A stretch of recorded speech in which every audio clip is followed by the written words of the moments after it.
let's take a look how I helped a user return entire rows with just the XLOOKUP function. Rows like this one here. Now, this user did actually provide their spreadsheet. Hooray! So here we can see that these nutrition facts are hard-coded.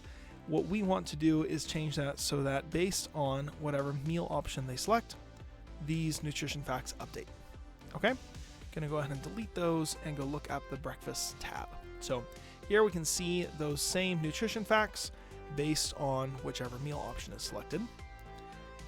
Now, this used to only be possible using some VLOOKUP tricks available in Sheets, or the filter function, or the query function, or some tricky use of the index function. But this is now doable entirely with just the XLOOKUP function. First, I'm just going to return calories.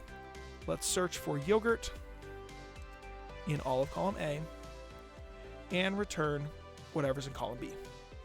So we have 10 calories here. Great. I want the entire row, so I'm going to change it from B through B to B through E. I don't need to do anything else, and it will return the entire row, all 4 columns.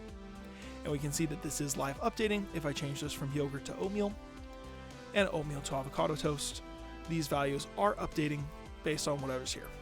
So while we used to have to use some tricks or some other more complex and heavy-hitting functions, the XLOOKUP function by itself will return the entire row.